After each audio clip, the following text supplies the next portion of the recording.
Eu me chamo Alexandre Teixeira, sou professor do Departamento de Ciências Sociais. Vou fazer uma breve autodescrição. Sou um homem, 40 mais, branco, de estatura mediana, tenho cabelos curtos grisalhos e barba atualmente tingida de preto.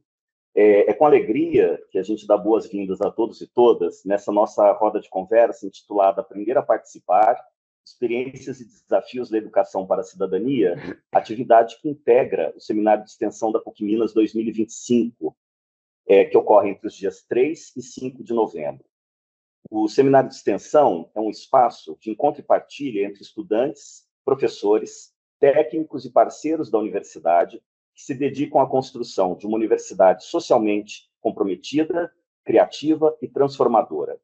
A edição deste ano, sobre o tema Cultivando o Futuro, Programas e Projetos de Extensão para um Mundo Mais Justo e Sustentável, reafirma o papel da extensão universitária como um espaço privilegiado de formação integral e de diálogo entre saberes comprometidos com a justiça social, a democracia e o desenvolvimento humano integral. É neste contexto que realizamos esta roda de conversa dedicada a discutir as experiências e desafios da educação para a cidadania, entendida aqui como processo formativo que ultrapassa os muros da escola e da universidade, envolvendo práticas sociais, políticas e culturas que possibilitam aprender a participar, ou seja, a exercer o papel de sujeitos democráticos e transformadores da realidade. A proposta dessa atividade é provocar um diálogo interdisciplinar e interinstitucional sobre estratégias e caminhos para a formação de cidadãos críticos e participativos, especialmente em um contexto marcado por profundas desigualdades, desinformação e descrédito das instituições democráticas. A questão mobilizadora que orientará a nossa conversa é justamente esta: como formar cidadãos críticos e participativos em um contexto de crescentes desigualdades, desinformação e descrédito das instituições democráticas? A PUC Minas tem uma longa trajetória nesta área. Há mais de 20 anos, a universidade desenvolve ações de formação para a cidadania, com destaque para o Parlamento Jovem de Minas, uma ação de extensão realizada em parceria com a Assembleia Legislativa de Minas Gerais e câmaras municipais mineiras. Essa experiência inspirou novas ações e programas voltados à educação para a cidadania, hoje fortalecidos no âmbito do programa Cidadania Ativa, criado em 2024, vinculado ao curso de Ciências Sociais da PUC Minas, com apoio da Pró-Reitoria de Extensão da universidade. A roda que realizamos hoje, a roda de conversa que realizamos hoje, faz parte desse esforço coletivo para refletir, dialogar e compartilhar experiências sobre educação cidadã dentro e fora da universidade, reconhecendo o valor de diferentes práticas que incentivam o engajamento e o pensamento crítico e a corresponsabilidade social. Teremos, na sequência, a participação de 3 convidados. A primeira é Leandra Martins de Oliveira, que é pedagoga, doutora em Educação pela UFMG e gerente de Educação para a Cidadania da Escola do Legislativo da Assembleia Legislativa de Minas Gerais. A nossa segunda convidada é Andréa Marcondes de Freitas, que é cientista política, professora do Programa de Pós-Graduação em Ciência Política da Unicamp e coordenadora do projeto de extensão em Educação Política, o PROEP. E, por fim, nosso terceiro convidado, Lucas Silveira Medal Dias, que é sociólogo e pedagogo, doutorando em Ciência Política pela Unicamp, gestor da Escola do Legislativo de Monte Sião, no sul de Minas, e coordenador municipal e regional do Parlamento Jovem de Minas nessa localidade. Cada participante terá de 15 a 20 minutos para sua exposição inicial e, ao final, abriremos um tempo para o diálogo e perguntas do público. Com isso, desejo a todos e todas um excelente encontro e passo a palavra para a nossa primeira convidada, Leandra Martins. Leandra, a palavra está contigo. Obrigado pelo aceite. Boa tarde, pessoal. É um prazer estar aqui com vocês, né, para discutir, para compartilharmos um pouco da nossa experiência sobre educação para a cidadania. Então, meu nome é Leandra, eu sou uma mulher negra, de pele parda, cabelos crespos, curtos, anelados, da cor castanho escuro, mas que nesse momento está um pouco grisalho também. Eu uso óculos e no momento aqui desse vídeo eu estou vestindo uma blusa preta estampada com flores na frente, flores rosas. Bom, a minha experiência na educação para a cidadania, ela começou, na educação básica como professora e supervisora pedagógica, onde eu atuei durante 14 anos. E nos últimos 15 anos eu estou aqui na Escola do Legislativo da Assembleia. A Escola do Legislativo, né, esse espaço do parlamento onde a gente desenvolve, dentre outras ações, as ações de educação para a cidadania. Eu acho que é interessante começar falando o que que é isso, o que que é uma escola do legislativo, porque é comum a gente encontrar, né, pessoas que ainda não conhecem esses órgãos, e aí eu vou iniciar então, pedir licença para compartilhar aqui com vocês, eh, a apresentação. Espera aí.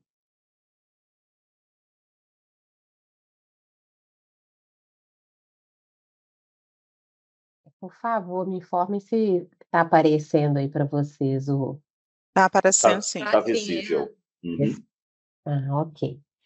Então vamos lá, essa é a Escola do Legislativo, que é da Assembleia, localizada aqui na Avenida Olegário Maciel.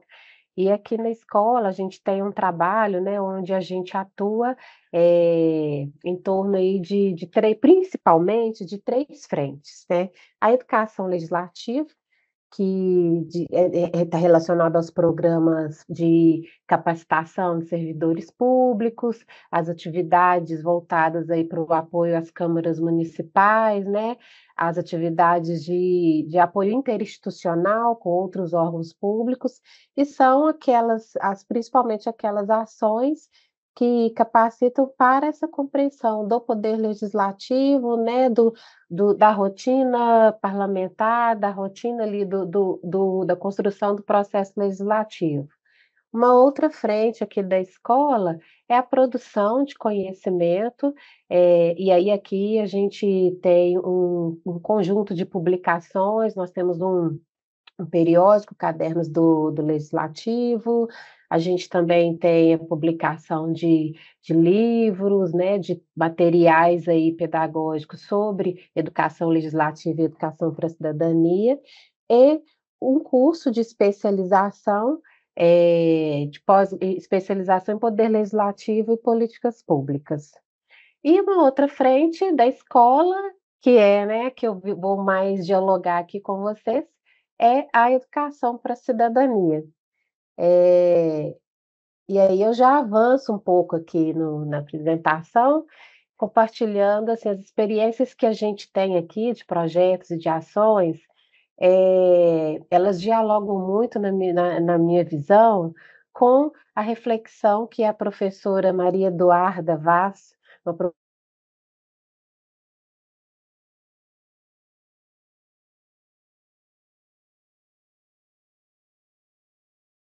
que deixou uma obra muito rica sobre essa temática. E a professora, ela apresenta para a gente, no livro Que Cidadania, ela apresenta uma matriz tripartida para se pensar na aprendizagem da cidadania. Essa matriz que eu gostaria de compartilhar com vocês aqui e dizer por que que ela se dialoga, né, com os projetos que a gente desenvolve, que a gente faz, né, aqui na escola. Só antes de avançar, gente, eu acho importante dizer que, embora a Escola do Legislativo seja o setor, né, que da Assembleia que tem na sua rotina, né, no âmago das suas atividades, a educação legislativa e a educação cidadania, a promoção da cidadania é uma visão estratégica da Assembleia. Então, nós temos um projeto estratégico onde uma das dimensões é a interação com a sociedade, e dentro dessa dimensão, um dos eixos temáticos é a promoção da cidadania. Isso significa que a instituição mobiliza vários setores, né, várias ações da Assembleia para além da escola, com foco nessa ideia de promover a cidadania e de aproximar da sociedade. Então a gente está aí como uma dos órgãos internos da Assembleia atuantes nessa linha. E aí eu volto então aqui, né, a primeira dimensão, né, que a professora Maria Eduarda traz para a gente, é a educação sobre cidadania, que visa propiciar uma aprendizagem de princípios éticos e atitudes cidadãs, dos sistemas políticos, das formas de atuação nesses sistemas, da organização do Estado, do Estado e dos desafios da democracia.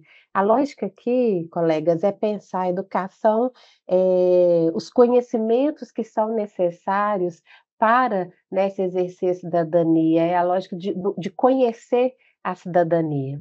E nós temos aqui na escola alguns projetos que permitem, né, que possibilitam esse conhecimento.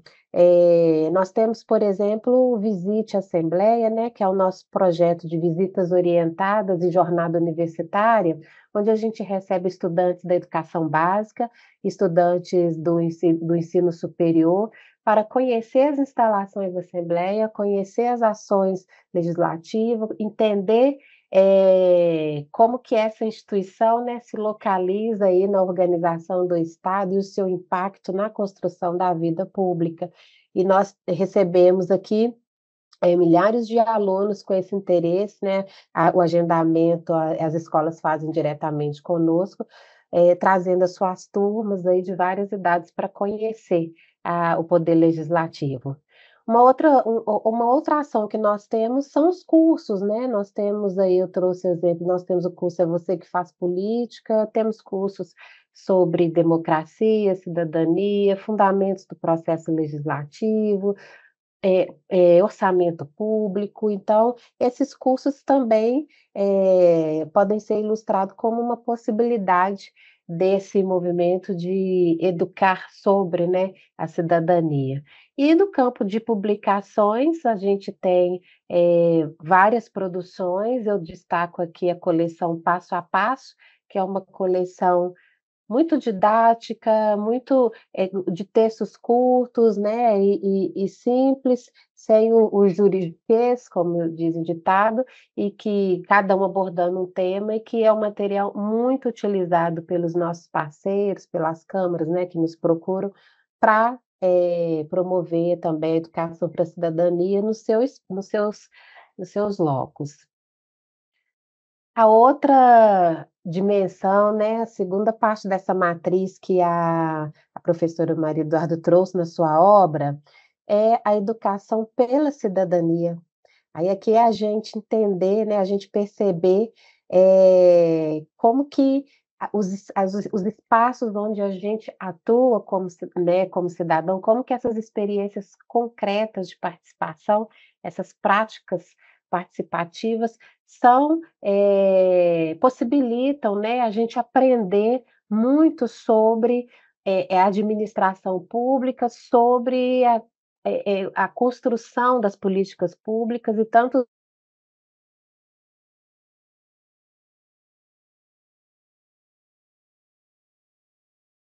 aquele velho ditado de aprender fazendo, sabe? Onde atuando aí nesses eventos, nessas possibilidades que você consegue também adquirir, que você pode adquirir conhecimento sobre essas temáticas importantes para nós. Aí eu trouxe exemplo aí, nós temos as audiências públicas, né, as discussões do Plano Plurianual de Ação Governamental, o PPAG, os fóruns técnicos, as conferências e tantos outros espaços, né, que a gente pode elencar. Aí, pessoal, avançando para essa terceira dimensão aqui que a professora nos traz, que é a educação para a cidadania, e essa é uma dimensão que, no seu livro, a professora nos mostra, ela engloba as duas primeiras, porque ela está dizendo dessa importância de pensar a problemática da cidadania, né, e de a partir desse pensamento a gente, elaborar, construir e nós instituições, né, oferecer ferramentas para que esses cidadãos possam fazer uma leitura atenta aí dessa realidade social, de forma que eles possam participar ativamente, né, dos papéis e das responsabilidades que a vida coletiva exige. E o exemplo que eu deixei aqui para o final é justamente o nosso projeto Parlamento Jovem de Minas, realizado aí na parceria com as câmaras e com a escola, as câmaras e a PUC, que é um projeto onde, a partir da mobilização dos estudantes de ensino médio, esses jovens são provocados a discutir temáticas variáveis de relevância social e escolhida por eles. É um projeto que foca nesse protagonismo da juventude e, a partir dessa discussão, né, onde eles pesquisam, estudam, onde eles são convidados a fazer uma leitura da realidade, da realidade local, regional, da realidade do estado, e com base nessa problematização que eles vão fazendo ao longo de todo o projeto, eles elaboram propostas para serem entregues ao poder público. Mas, antes de entregá-las, eles precisam discutir essas propostas entre eles e priorizar aquelas que serão mais relevantes para serem apresentadas ao poder legislativo. E essa discussão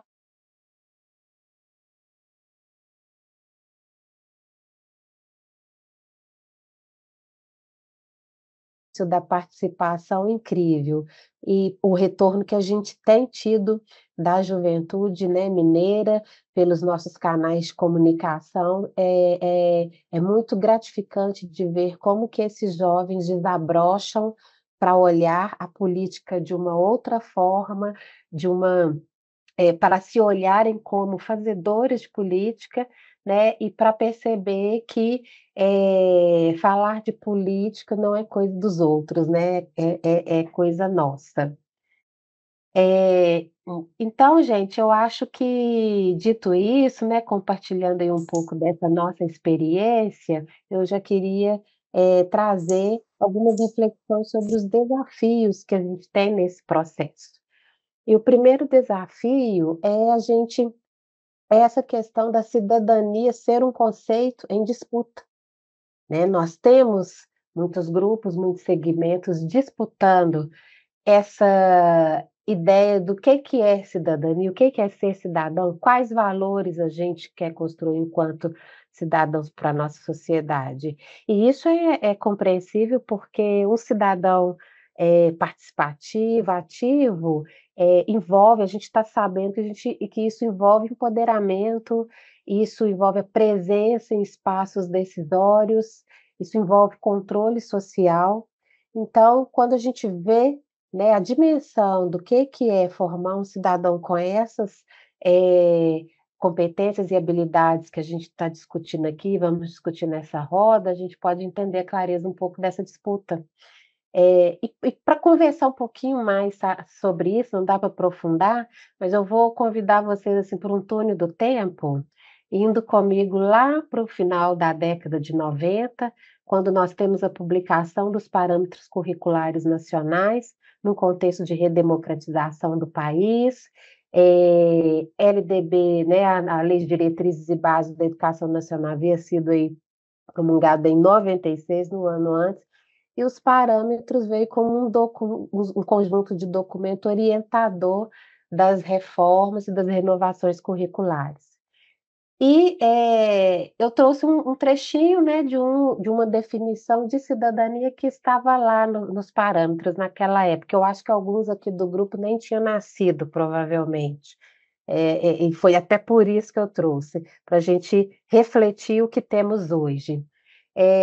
Então, o que que era ali tido como entendimento de cidadania, né? A cidadania como participação social e política, assim como o exercício de direitos e deveres políticos, civis e sociais, adotando no dia a dia atitudes de solidariedade, cooperação e repúdio às injustiças, respeitando o outro e exigindo para si o mesmo respeito. Então, gente, lendo esse conceito, eu fiquei pensando que, bom, dali em diante o nosso trabalho era fazer essa construção, aprimorar o que já tinha feito e melhorar, né, o que já estava caminhando, né. Então, e aí vamos dar um salto para o futuro, né, especificamente aqui lá no dia, se eu não me engano, 16 de setembro, lá em setembro, quando a gente tem a publicação da portaria 642, que institui então o programa de educação, né, o Programa Nacional de Educação para a Cidadania e para a Sustentabilidade, uma portaria do MEC.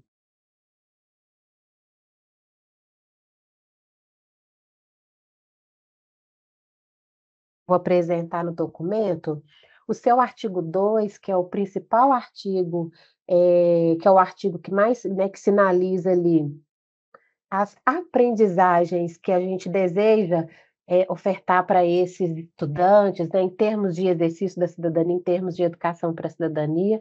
Então, lá no artigo 2 nós temos 10 incisos relacionando essas aprendizagens. E, foi muito inquietante para mim perceber que em todos os incisos, a primeira palavra, que antecede, né, essa aprendizagem é a palavra reconhecer. Em todos os incisos. É reconhecer, reconhecer e ali complementado, né, por compreender e valorizar. E reconhecer, compreender e valorizar o quê? Aspectos que a gente já vinha construindo desde a nossa redemocratização e que, nesse contexto em que fomos aí, né, apanhados de desinformação, de polarização política, de realidades paralelas, de narrativas tantas, parece que isso foi se perdendo. E hoje nós temos um programa que traz na sua descrição a ideia de reconhecer coisas tipo, os fundamentos e as características do Estado Democrático de Direito, do sufrágio universal, né, para a gente atuar na defesa das instituições eleitorais, a valorização do meio ambiente em sua totalidade, pluralismo de ideias, enfim, eu trouxe aqui só uma síntese desses aspectos que se eu se eu se se antes era para a gente estar pensando em melhorar, agora a gente está tendo que voltar para poder, mobilizar, né, a sociedade para reafirmar, reconhecer, aceitar como legítimo esses aspectos frutos de uma construção. Então isso, gente, para mim é muito inquietante, porque, assim, porque eu falo que a gente meio que precisava dar um passo para trás e eu estava pensando que eu tô com quase 50, eu não estava com tempo de fazer um retorno desse, eu estava precisando andar para frente. Mas a história e a educação é isso, né, é ciclo, é uma arena de disputas e se agora a gente tem que reafirmar direitos e conquistas de toda a nossa ancestralidade para a gente seguir à frente, que vamos, né, então vamos que vamos. Numa era de desinformação, isso é super necessário. O consolo é que esse desafio, que é um baita desafio, acaba deixando os outros, pequenos, né, vira fichinha. E aí eu elencaria aqui para trazer para vocês, já caminhando, né, para aqui para a finalização, a descrença nos políticos, nas instituições, junto com a ideia de que só eles é que fazem a política, esse é um baita desafio que a gente enfrenta na realização dos nossos projetos de educação para a cidadania, das nossas ações. Também, assim, a existência nas casas legislativas de uma cultura política ainda resistente à ideia, à função educativa do parlamento, né. Entender o parlamento para além das suas funções, primárias lá, né, que é relacionada à representação, à legislação e à fiscalização, mas esse parlamento como um espaço de socialização, onde a gente ensina, a gente aprende, a gente constrói e elabora sentimentos, ações, conhecimento em relação a nós, aos outros e à coletividade. Então, assumir essa função educativa do parlamento também ainda é um desafio em muitas casas legislativas. O cuidado também em desenvolver práticas e metodologias diversificadas, esse é um desafio que a gente vem, se deparando com ele, porque nós trabalhamos com públicos de formações e experiências muito diversas. O nosso público, a gente pode estar dando um curso, um seminário, onde o público interessado é desde uma pessoa que tem, por exemplo, o ensino fundamental incompleto,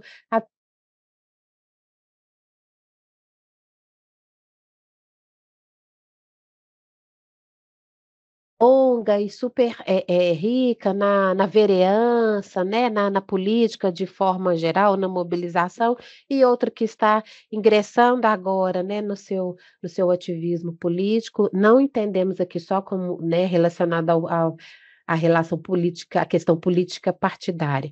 Então a gente tem que, falar de cidadania, de democracia, de educação legislativa num público com essa diversidade, e estamos procurando também desenvolver metodologias para alcançar essa pluralidade. E o uso da linguagem simples, né, gente, porque a gente está num ambiente aqui onde nós temos muitos termos técnicos que é difícil compreensão, é difícil acesso.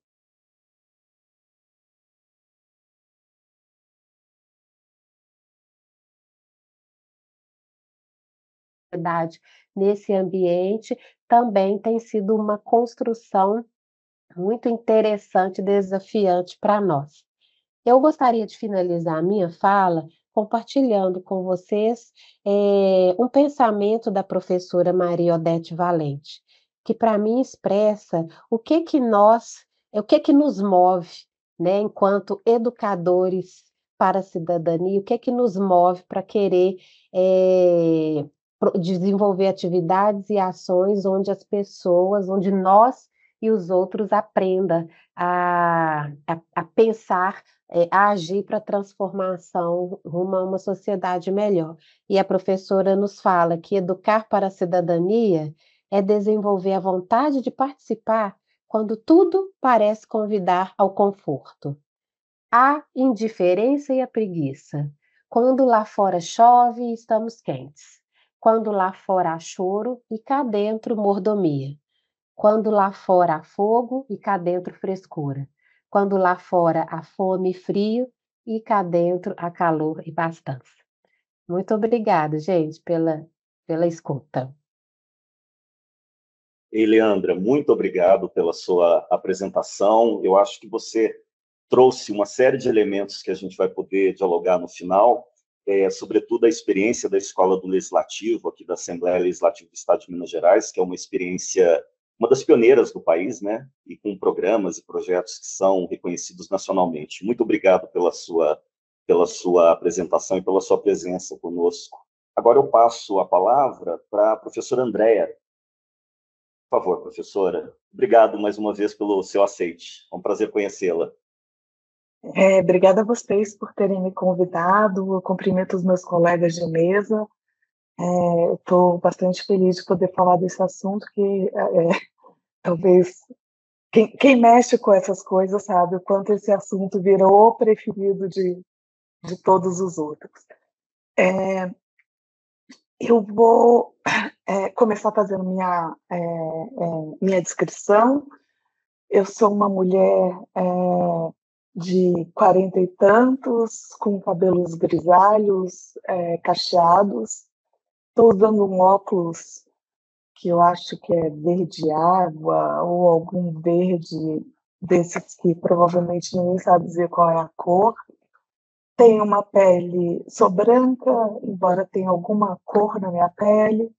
Estou usando uma camiseta preta, onde pode-se ler Política se aprende, que é o lema do nosso programa de extensão. Hoje eu vou conversar com vocês a partir do meu lugar de trabalho, né, assim, com a questão da cidadania, que é pela via da universidade, pela via da extensão da universidade. E eu acho que para responder à pergunta sobre como formar cidadãos críticos e participativos, que foi a pergunta, né, que foi colocada para nós, eu vou me dar o direito de fazer uma curva, talvez até parecida com a que a Leandra fez, para falar como o nosso entendimento sobre, o nosso entendimento teórico sobre o nosso trabalho afeta o nosso trabalho e qual a consequência disso na nossa prática. Então, eu vou compartilhar aqui a minha apresentação com vocês.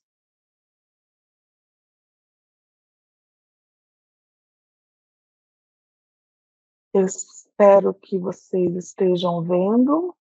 Está visível. Estamos. Maravilha.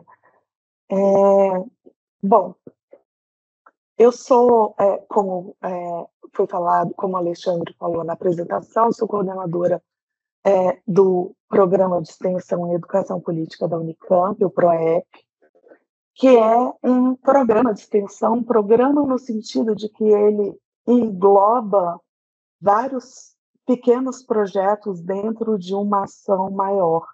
Por isso, o programa. E o nosso programa é um programa de extensão universitária e segue ali os preceitos da extensão universitária. E eu vou começar por aí, porque ainda que a gente tenha uma melhor compreensão hoje do que a extensão universitária do que em outras épocas, e ainda que, particularmente, falando para essa audiência, para esse público, não seria necessário reafirmar o que é a extensão universitária, eu acho que eu não posso não reafirmar, inclusive porque não acho que seja possível entender a maneira como a gente se mobiliza e mobiliza a ação sem entender qual é o nosso papel a partir da extensão universitária. Então, como nós sabemos, a extensão é um dos pilares indissociáveis da universidade, junto com o ensino e a pesquisa, é o lugar da representação da responsabilidade social da universidade, né? Um lugar onde a universidade se conecta com a sociedade, oferecendo a ela o que a universidade tem de melhor e recebendo da comunidade uma série de saberes que antes ficavam nos muros fora da universidade, né?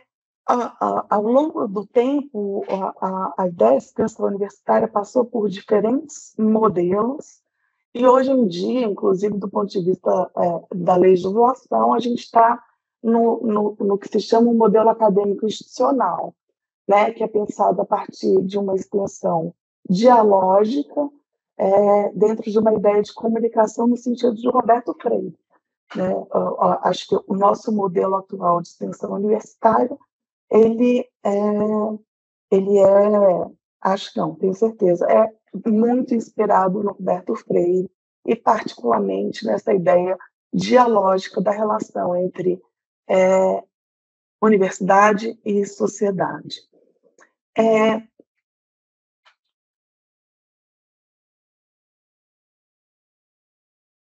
Apesar dessa visão que está, inclusive, determinada na nossa legislação, nós que estamos na universidade sabemos que existem que esses inúmeros modelos, os modelos passados de extensão universitária ainda convivem com esse modelo dialógico e, particularmente, competem com uma ideia de divulgação científica que, por vezes, é confundida com a extensão universitária.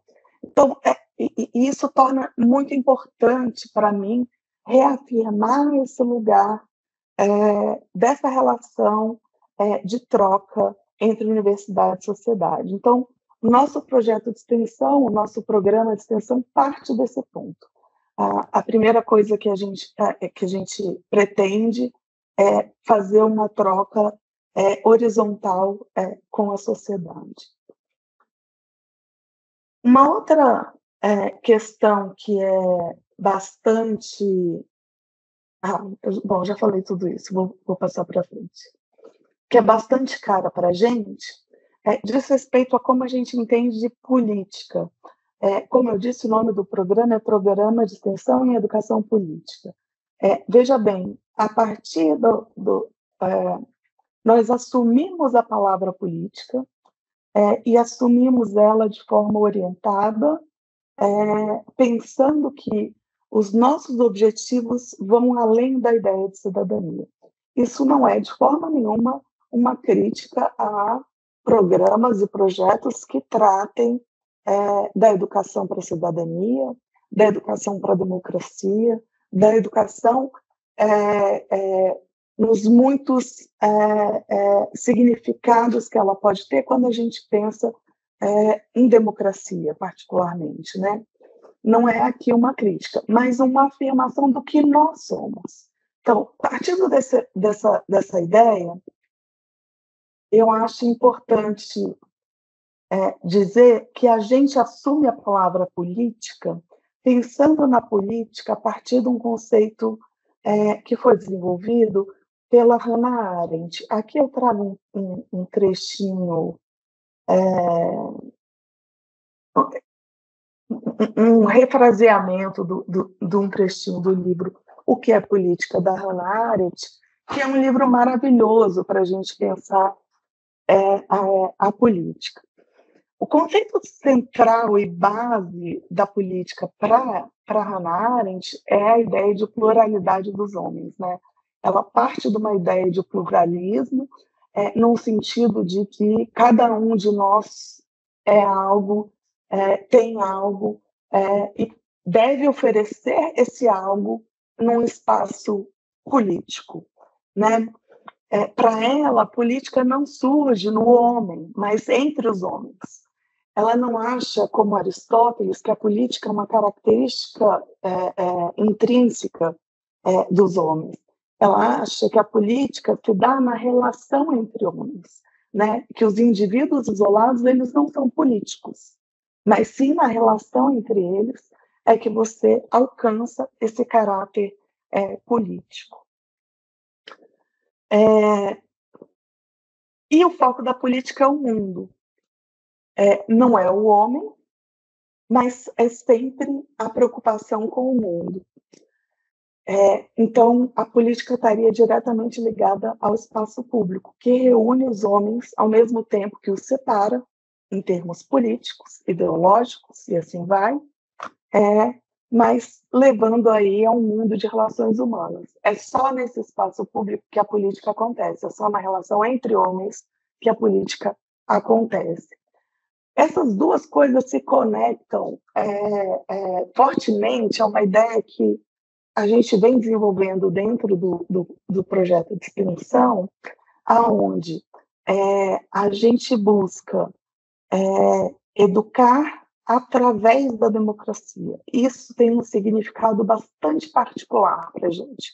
A gente pode falar sobre educar para a democracia, né, a educação como uma ferramenta para o aprimoramento das sociedades futuras, concebido a partir do presente, né, pensando que hoje nós temos essas situações, nós gostaríamos de aperfeiçoar elas. Por exemplo, votando melhor, a gente elege melhores representantes, e isso leva a consequências do ponto de vista da melhora da sociedade. E isso passaria ali por ensinar os direitos e deveres, ensinar como votar, ensinar como o parlamento funciona, e assim vai. A nossa concepção parte de uma ideia de educar através da democracia, no sentido de que educação e democracia aqui são imaginadas em conjunto e interligadas. A formulação de políticas é conceitualizada através do ethos democrático, que se desenvolve nos membros da comunidade no processo de tomada de decisão, né? Aqui os estudantes agem como cidadãos. A gente não pensa as pessoas que participam das ações do PROEP como cidadãos a ser, a vir, mas sim como cidadãos, e independente da idade deles. E vocês vão ver que faz sentido isso, inclusive, porque a gente trabalha com crianças relativamente pequenas. Mas a gente pensa eles como cidadãos e pensa a aprendizagem democrática através da participação democrática. Então, quase todas as nossas ações incentivam que eles pensem e se coloquem no lugar de, dentro do espaço público, defender suas próprias ideias, de um lado. De outro lado, que eles percebam o quanto a política faz parte do cotidiano da vida deles. Acho que esses dois são os pilares do que a gente trabalha como educação política. E, particularmente, uma educação no sentido de promover novas possibilidades para a democracia. Né? A gente está no mundo presente, a gente vê a democracia e vê os problemas que ela tem. Ela, obviamente, é melhor do que qualquer alternativa, mas ela pode se aprimorar. Pensar a educação política para o aprimoramento da democracia deve exigir, na minha opinião, mais do que só educar para a democracia. Deve exigir uma visão crítica dos processos, de tal forma que cada um dos sujeitos que participa da ação possa, ao final, ter sua própria concepção, uma concepção formada, de maneira informada, sobre o que é o mundo político, a democracia e o papel dele na política. Tudo isso é muito ambicioso, a gente, obviamente, trabalha para isso, nem sempre é o que a gente consegue, mas esses são os nossos objetivos. O programa de educação, eu vi ali que meu horário está se aproximando, eu vou passar relativamente rápido aqui para falar um pouco já das nossas ações especificamente. O PROP ele surge lá em 2019, numa parceria com a Escola do Legislativo de Campinas. Dessa parceria, a gente começa a pensar como podemos ajudar a Escola do Legislativo com materiais, com monitoria dos processos que acontecem dentro da escola, e assim vai. E a gente acaba criando esse jogo que chama Fura Câmara. Aqui embaixo vocês veem a versão vermelhinha do Fura Câmara, que é um jogo com políticas, com projetos de lei reais que tramitaram pela Câmara de Campinas. Aqui na frente, em verde, vocês veem a versão Congresso Nacional do Fura Câmara. Dentro desse jogo, a ideia é dizer se um projeto de lei foi aprovado ou não. E são centenas de projetos e ninguém, obviamente, sabe se esses projetos de lei, ou nenhum jogador que está ali começando sabe se esses projetos de lei foram aprovados ou não, e a gente, inclusive, já jogou com experientes assessores dentro do Legislativo, e mesmo eles ficam bastante na dúvida sobre alguns projetos. Mas a ideia, obviamente, não é acertar se a lei foi aprovada ou não, mas esse jogo e a maneira como ele foi concebido leva à discussão da política no cotidiano. Quando um jogador vê lá uma carta que diz, aqui uma ementa resumida do projeto de lei, que dá prioridade ao atendimento de idosos, gestantes e assim vai, a primeira coisa que ele faz é pensar onde ele viu essa política. E essa política é uma política que está exposta em muitos lugares. Rapidamente eles vão dizer, é um projeto que foi aprovado.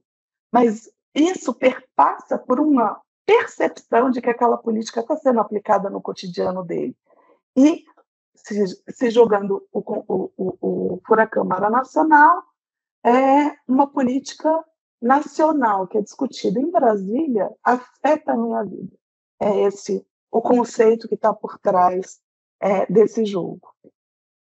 A gente também prepara materiais, cartilhas de outras coisas. Vocês podem acessar os nossos materiais por esse QR Code.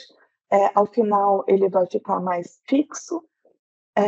Aqui vocês estão vendo uma cartilha sobre eleições, que a gente atualizou para a eleição anterior. E a gente faz inúmeras ações presenciais, particularmente ações em escolas, que vão desde o ensino fundamental até ensino médio, cursinhos e até universidades.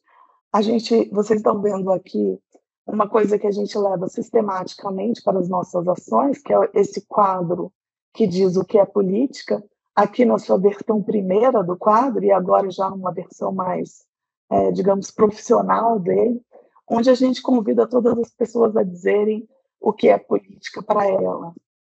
E a gente recebe respostas maravilhosas nesses post-its, algumas tristes também, não só as maravilhosas que a gente recebe, mas com isso a gente já começa, já de entrada, um processo de reflexão sobre o que é essa palavra, que por vezes é tão abominada pelas pessoas.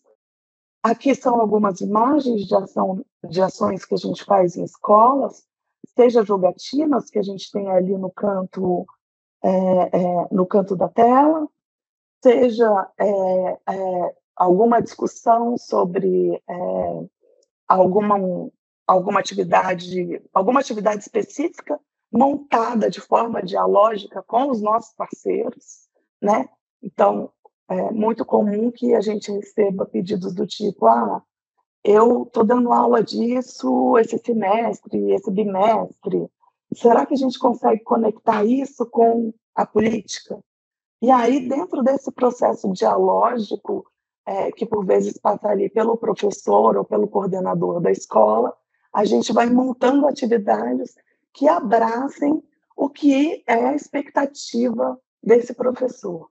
E eu acho que a gente tem sido bastante feliz nisso, e eu acho que isso tem um resultado que é maravilhoso. Eu estou caminhando para o encerramento. Essa atividade aqui foi uma atividade que a gente fez com crianças de 10 anos de idade. A pedido do professor da escola, ele queria que a gente explicasse o que é um vereador para essas crianças. E esse foi um dos grandes desafios, né? Como é que a gente se comunica com crianças de 10 anos de idade sobre política? De uma maneira séria, que entenda elas como cidadãos.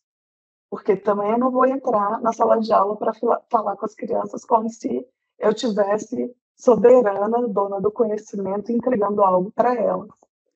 E aí a gente quebrou a cabeça um pouquinho aqui, e aí a gente chegou numa ideia, ou num conceito de o que o vereador faz? Qual é, assim, dentro de um plano teórico, qual seria o papel do vereador? Criar a cidade ideal. Partindo dessa ideia bastante simples sobre criar a cidade ideal, a gente convidou as crianças a desenharem a cidade ideal, dizerem quais seriam os objetos públicos que deviam estar presentes nessa cidade, e depois pediu que eles aplicassem dinheiro nesses objetos públicos. Isso foi feito numa longa série de entradas na escola, né? Não foi uma atividade de poucas horas. E, ao final, eles tiveram que decidir qual que era o projeto que ia ganhar investimento. Eu gosto de ressaltar esse ponto por conta do fato de que eu acho que, dentro da ideia de educar para a cidadania, ou através da democracia, não pode existir uma educação que seja vertical. A educação, por princípio, quando a gente está tratando de política, deve ser horizontal. não importa quem seja o interlocutor, sejam crianças de 10 anos, sejam idosos de X anos, a gente consegue ter uma ação muito mais efetiva quando a gente abraça a ideia da cidadania que está presente no outro e se abre para aprender com esse outro. Né? Essas cartinhas aqui são cartas que os alunos mandaram para vereadores ao final do projeto. Aí já a ideia deles.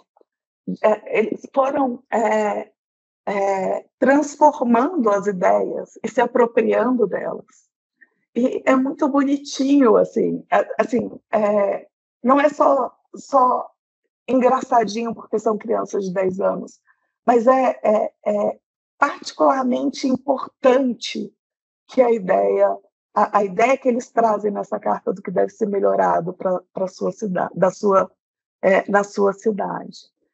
Agora, realmente encerrando, vou pular isso aqui. Eu acho que a política é revolucionária e, claro, ela se aprende, né? Então, eu compartilho dos ideais de muitos dos que estão aqui presentes e acho que cada vez mais a gente tem que lutar para estar mais presente, para um número maior de pessoas ter acesso a esse tipo de ações. Obrigada, desculpa aí eu estourar o tempo. Andréia, muitíssimo obrigada pela sua apresentação, pelo seu compartilhamento. Você traz uma questão que depois a gente pode aprofundar, que eu acho que é super interessante, que é o exemplo que você abordou no começo da sua fala, né? Que exemplifica o que você abordou no começo da sua fala. Como que a concepção do projeto está amarrada à concepção que vocês têm de política, né? Como uma relação, e como ela é uma dimensão da extensão, como essa relação ela pressupõe uma horizontalidade e uma dialogicidade. E eu acho que isso coloca para nós o grande desafio, né? Ou seja, como ampliar o conjunto de relações, né, com as quais a universidade tem tentado se debruçar, construir, para alcançar os grupos que, de fato, estão afastados, não é? Ou seja, eu fico pensando aqui o grupo de operários e trabalhadores, né, os movimentos sociais que fazem política, mas, enfim, tem um outro caminho que não é o caminho, normalmente, dos grupos mais institucionalizados, como escolas, grupos de igreja, né, enfim, outras formas de organização que, muitas vezes, a gente alcança com maior facilidade. Né? Então, agradeço muitíssimo o seu compartilhamento e a experiência que você trouxe através do PROEP. E aproveitando, já passo a palavra, então, para o nosso terceiro e último convidado, o Lucas, para assumir a exposição. A palavra está contigo, Lucas. Obrigado, Alexandre. Espero que todos estejam me ouvindo. Ok? Alguém Está me ótimo. ok? Perfeito. Vou começar fazendo também minha audiodescrição. Eu sou um homem de 35 anos, tenho cabelo, olhos e barba castanho escuro. Estou usando uma camiseta preta que se diz Política se Aprende, que é o lema do PROEP, né? Do qual eu também faço parte, já que sou aluno da Unicamp. E falar um pouquinho do meu lugar de fala, quem eu sou, para vocês entenderem as coisas que eu vou falar aqui, né? Então, de formação, eu sou pedagogo e sociólogo. Eu estudo cidadania e educação política, né? Fiz meu mestrado em educação nessa área e agora estou lá na Unicamp. Inclusive, a professora Andréia é minha orientadora, pensando né, sobre pesquisas de educação política.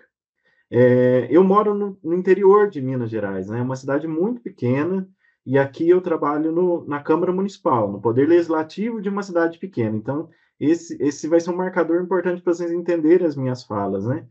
Eu sou professor de Sociologia há 13 anos no ensino médio, e ensino médio a gente está falando de adolescentes e jovens, né? Que também tem muito a ver com a fala que eu vou falar, é um público, mas também fui professor e, inclusive, amo trabalhar com EJA, Educação de Jovens e Adultos.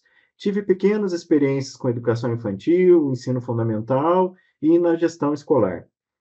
Eu sou um capricorniano, isso significa que eu tenho uma visão bem realista do mundo e das coisas, E você pode, quem está me ouvindo pode achar que é meio irônico, né? Como assim, né? Um realista escolheu justamente a educação e a educação política, a educação para a cidadania, mas eu já vou explicar. É porque, apesar de ser muito realista, às vezes flertando com o pessimismo, mas é que eu acredito que as coisas, né? Elas não são, elas estão, portanto, elas podem mudar para melhor. E eu acho que a gente também tem que ter o cuidado para que elas não piorem, não, né? Não involuam. Então, eu acho que é o papel da educação política e para a cidadania, que eu acredito está muito nisso, sabe? Da transformação das coisas e no cuidado para que as coisas não piorem, né? Que elas melhorem e se mantenham no bem-estar para todos. Bom, eu quero relembrar a pergunta que foi feita lá, o Alexandre anunciou essa pergunta no início da nossa gravação aqui, que foi a pergunta proposta para nós, né? Que estamos discorrendo sobre o assunto de educação para cidadania.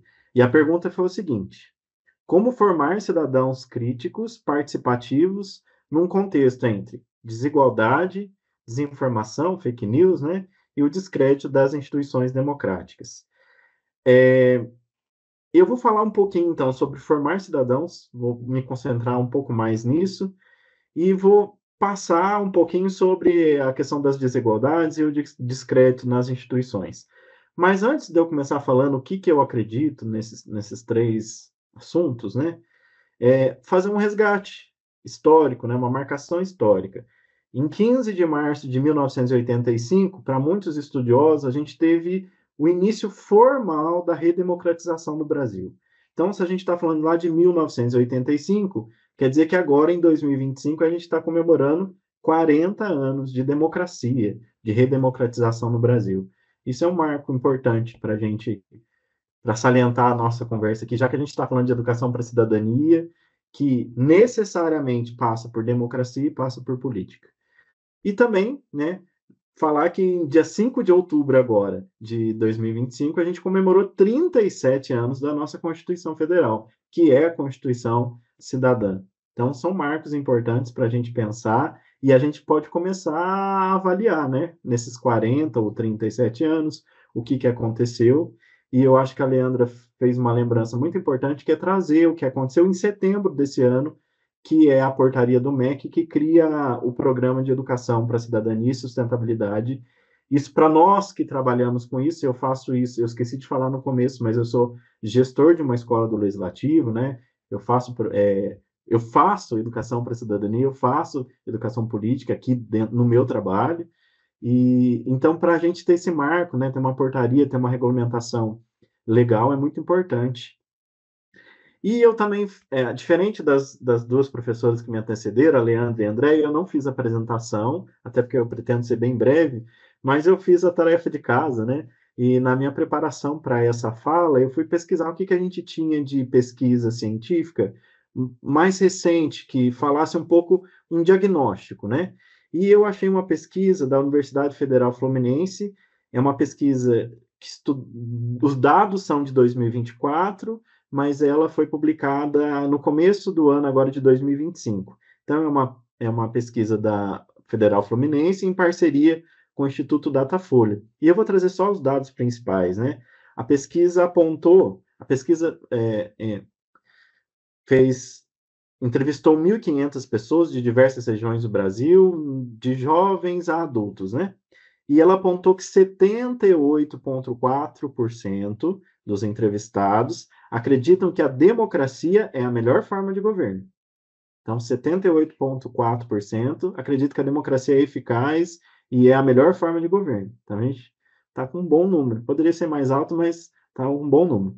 Porém, 71% dos entrevistados disseram que a democracia brasileira não satisfazem a eles.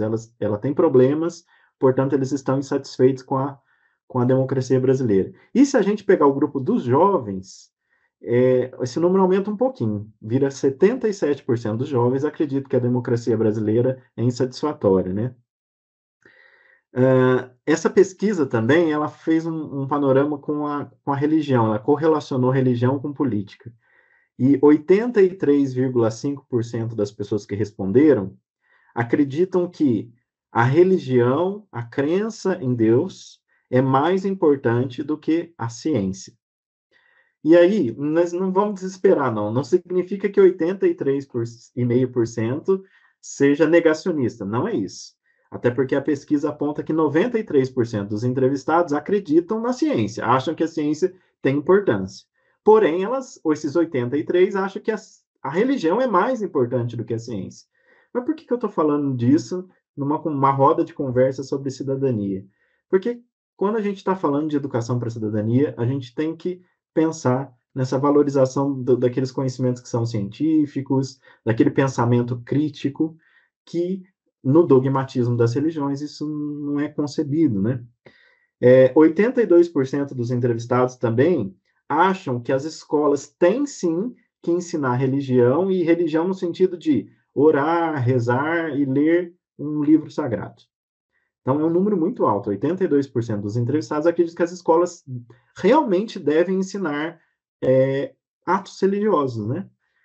E aí, eu fiquei num afã de achar algum dado sobre política, mas não era o foco da política perguntar quantas pessoas acreditavam que a educação política é importante.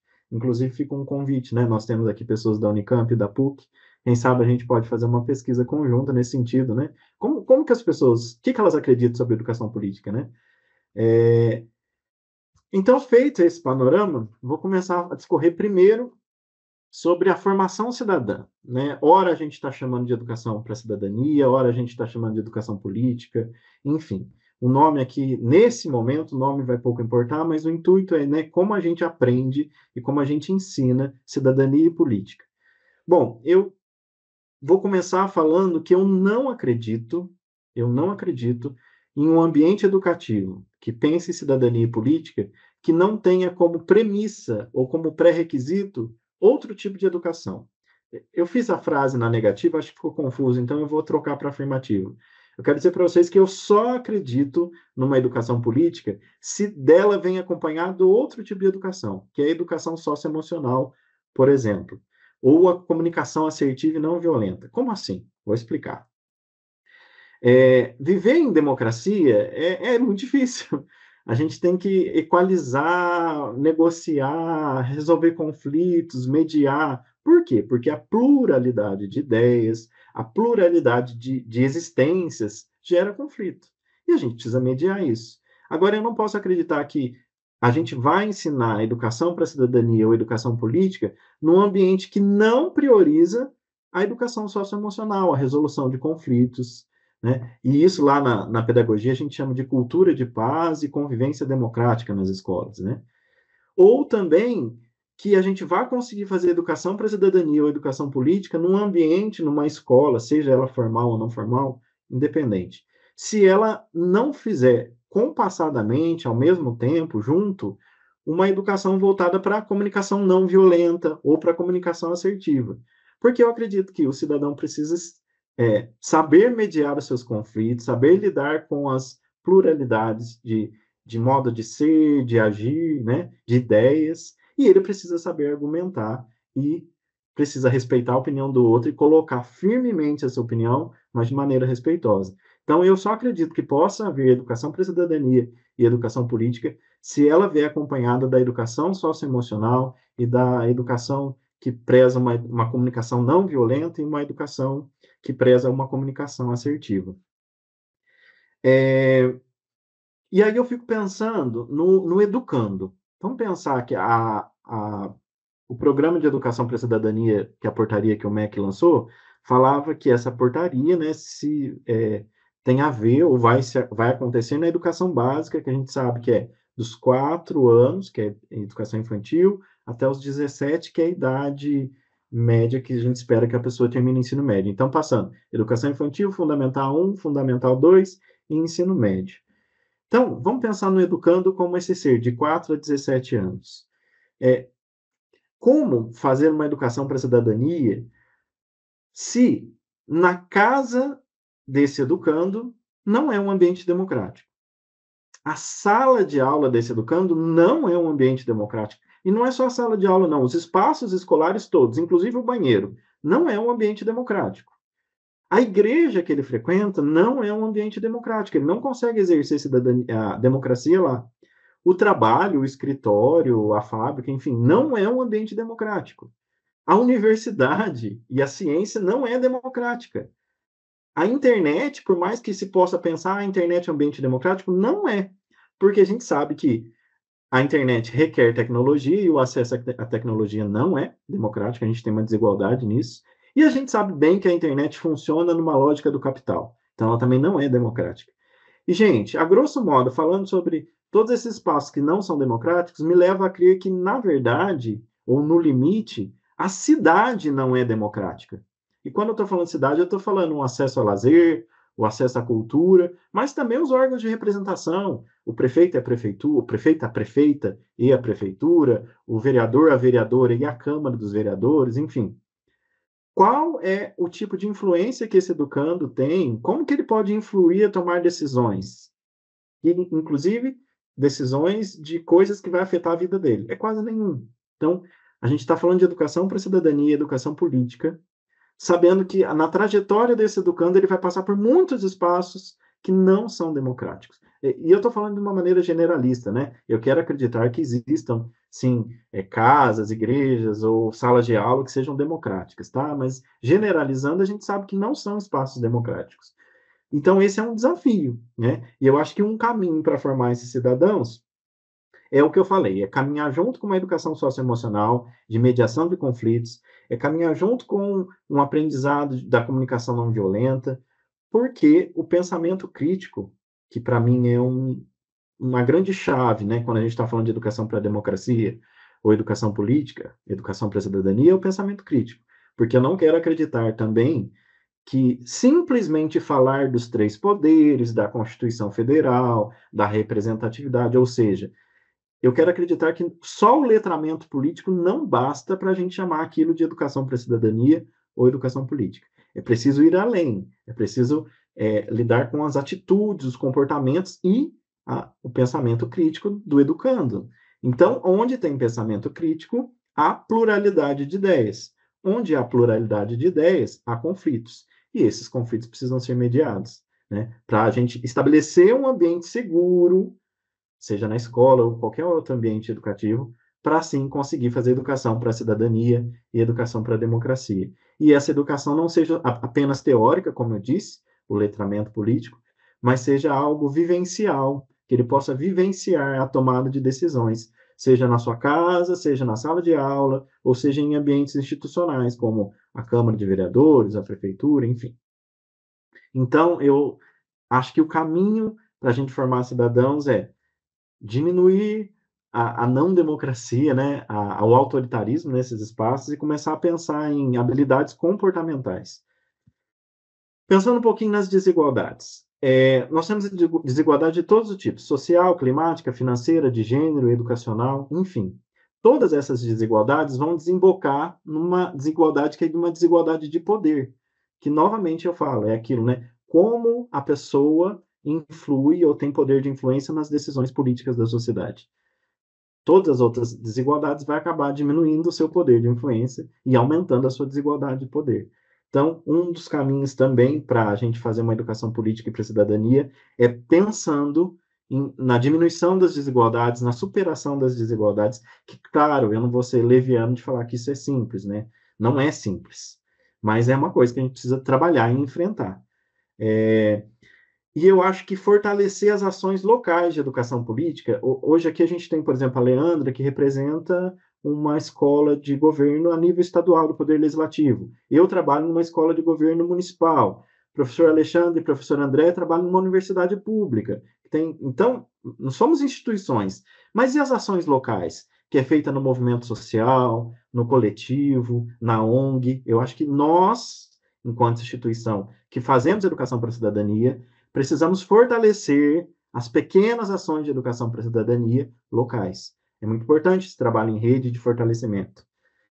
E, pensando nas instituições democráticas e no descrédito que a sociedade brasileira tem com elas, né, tem por elas, eu acho que o caminho é a gente pensar que confiança nas instituições é diferente de total alinhamento ou cegueira quanto às pessoas que fazem parte das instituições. Vou traduzir. Uma coisa é a gente acreditar no poder legislativo, no poder judiciário, que eles são importantes para a democracia brasileira. Outra coisa é a gente endossar o que fazem juízes e o que fazem políticos. São assuntos diferentes. A gente está falando na instituição. A instituição é importante. Mas quando eu escolho um representante, eu preciso acompanhá-lo e eu não tenho que concordar com tudo que ele faz.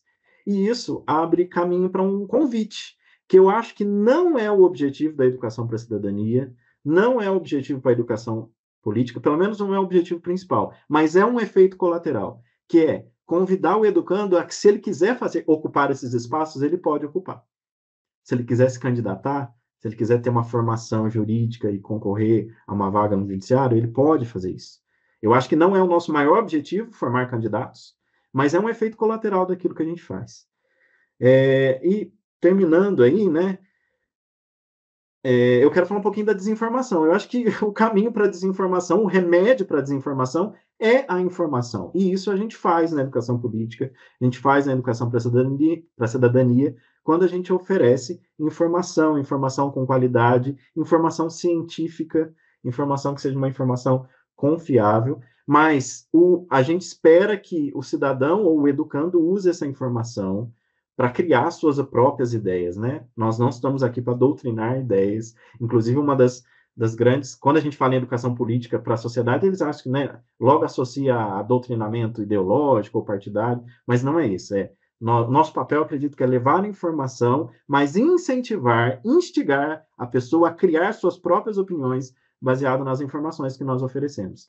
E é isso, eu já vou encerrando. Eu quero agradecer muito ao Alexandre pelo convite, quero agradecer a professora Andréia, minha orientadora, quero agradecer a professora Leandra, que me antecedeu também. É um prazer estar com vocês aqui e estou ansioso pelas perguntas do pessoal. Lucas, muitíssimo obrigado pela sua apresentação.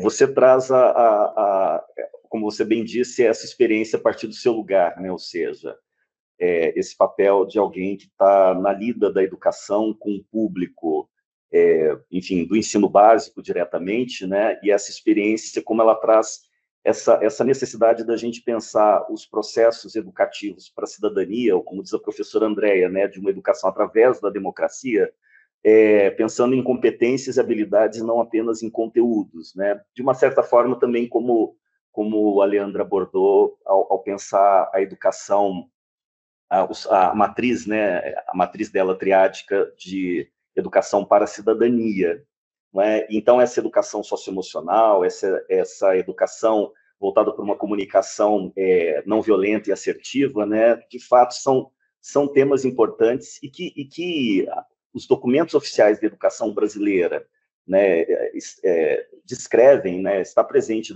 na BNCC, né, tanto do ensino fundamental quanto do ensino médio, mas, enfim, de fato, são desafios a serem ainda implementados, né, com qualidade, com escala, para todos e todas. A gente vai abrir agora as questões para o nosso debate. Eu vou propor a seguinte organização. A gente tem a ferramenta de levantar as mãos, não é? Quem quiser colocar uma questão, eu vou pedir para que se inscreva levantando as mãos. Eu proponho que a gente faça uma rodada de perguntas, 2 ou 3 perguntas. Quem fizer a pergunta, se possível, ligue a câmera, se apresente, faça uma audiodescrição breve de si e faça a pergunta direcionando para um dos nossos 3 convidados ou para o grupo todo, se assim desejar. Tá certo? E aí a gente faz uma rodada de 2 ou 3 perguntas, a gente segue para as respostas e, se houver tempo, a gente faz mais uma segunda rodada.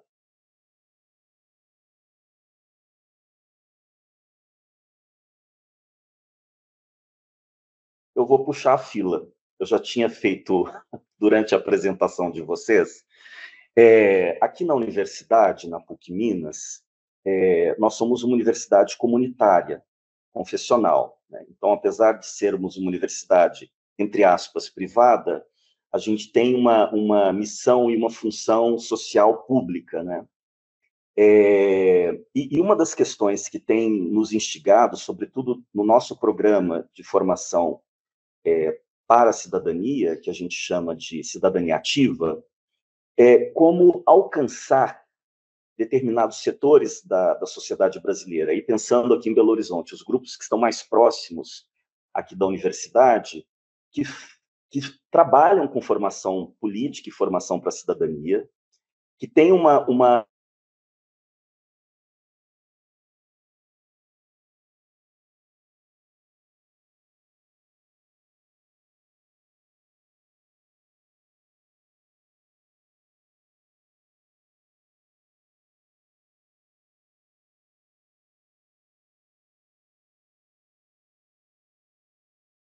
Vamos aguardar alguns instantes, ver se o áudio do professor Alexandre volta. Enquanto isso, né, reafirmo o convite feito por ele para que as pessoas que estão nos assistindo possam fazer perguntas pelo chat ou através pronto, do... voltei, caí. O que eu estava dizendo é que assim, a gente tem. Então, assim, o nosso desafio tem sido, a gente tem uma entrada em espaços de escolas, a gente tem algumas ações e projetos de extensão, onde a gente tem contatos com grupos mais organizados da sociedade, instituições que já operam políticas públicas, mas uma dificuldade de se aproximar de movimentos sociais que fazem formação política, têm uma ação de formação para a cidadania, são muito atuantes no território. E aí eu estou pensando grupos de vários espectros ideológicos, ou seja, desde grupos de esquerda, que a gente chamaria, entre aspas, ou que o povo chama de uma forma popular de esquerda radical, passando pelos grupos de centro e também pelos grupos de direita, inclusive os grupos mais radicais. Então, uma coisa que a gente tem pensado é como construir relações e um trabalho conjunto com esses grupos, se isso de fato é possível e se é necessário.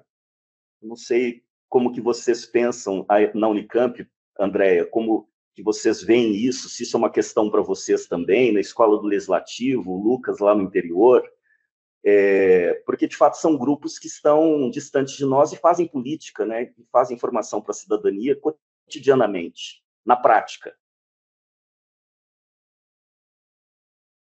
Como a gente não tem mãos levantadas, vamos rodar já a palavra? Posso começar respondendo? Pode sim. Aqui no interior, né, a gente poucas manifestações que a gente tem dos grupos organizados, nos espectros políticos, como você disse, mas a gente teve convites, por exemplo, eu já tive convites como, enquanto servidor público, né, de participar de grupos ou ir dar palestras num grupo de extrema-direita, por exemplo. Aí você fez perguntas, é necessário? É possível? Sim, é necessário, até porque eu sou um servidor público, representante de uma casa pública. É possível? É possível, mas é complicado. E uma das coisas que eu tenho feito é deixado muito claro que a minha fala, enquanto gestor da Escola do Legislativo, é uma educação política institucional. É uma coisa que eu deixo muito clara. Né? Se eu fosse convidado, não como servidor público, como sociólogo, como cidadão, talvez a minha fala fosse outra, talvez eu me desse o direito de, inclusive, negar o convite. Mas colocar exatamente isso, sabe? E aquilo que eu falei lá na minha fala um pouquinho, que é o conhecimento científico a serviço, né? A gente está aqui para transformar o conhecimento científico, que geralmente vem numa linguagem muito complicada, fazer essa transposição pedagógica, didática, e levar isso ao conhecimento do cidadão. Mas é necessário, eu acredito que sim, é possível, mas é complicado, é um desafio, mas é um desafio que nós temos que aceitar. É um desafio que a gente tem que fazer ecoar. O problema é que, dependendo das nossas opiniões, a gente corre riscos, né? Riscos não só de olhares tortos, mas às vezes riscos um pouco mais severos. Mas, mesmo assim, é um desafio que a gente precisa encarar.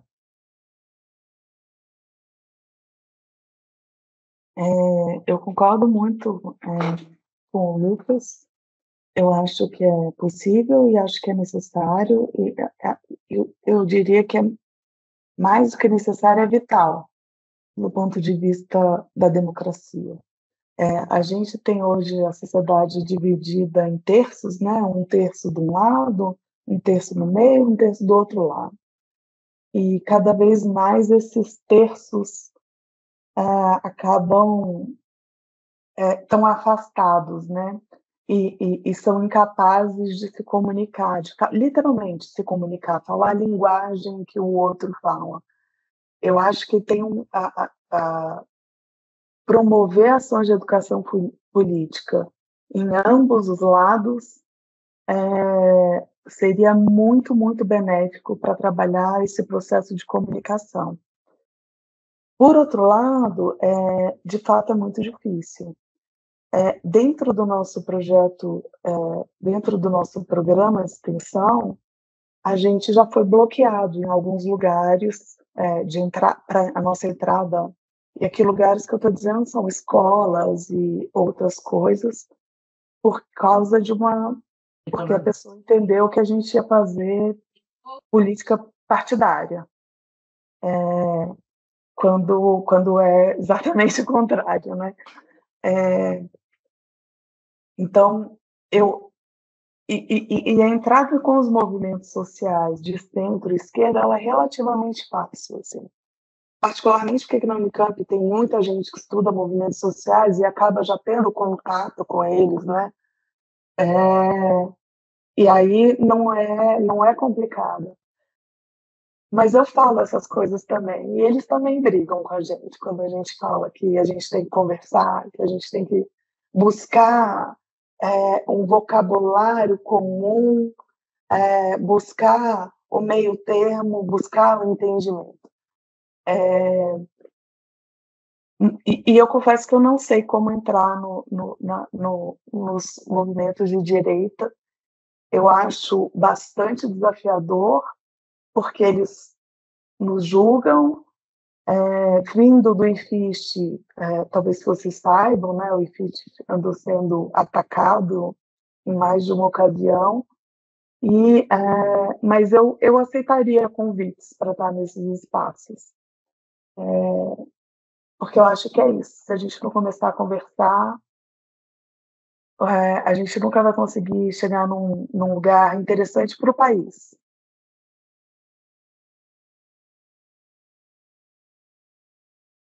Alexandre, a sua questão me remeteu a experiências que nós tivemos, por exemplo, de tentativa de mobilização de representantes de conselhos municipais, representantes especialmente da sociedade civil, né? Me remeteu também à tentativa que tivemos de desenvolver um programa de formação política com educadores, né? E aqui na escola, o nosso público, eu diria que o público externo mais forte que se relaciona conosco são as câmaras municipais, né, por meio ali dos seus servidores e dos vereadores, e as escolas, no caso dos projetos de visita orientada. E para esses outros que a gente não alcança, a gente tem investido na insistência, na remodelagem.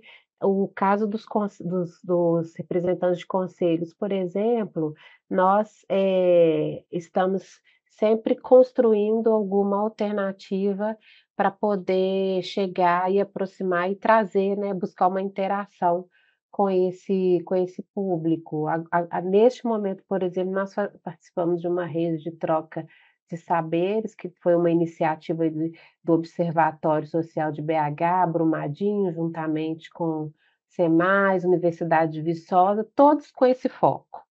Aí isso me remete a um ponto que, em algum momento, o Lucas trouxe na fala dele, para o investimento que a gente precisa ter do trabalho em rede.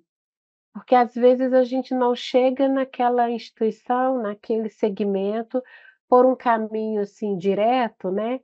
Mas na relação dos movimentos e das pautas que eles trazem, a gente vai conseguindo aproximar. E eu acho que nós temos o dever, assim, enquanto instituições, no nosso caso aqui, instituições públicas, de insistir, de investir nessa relação.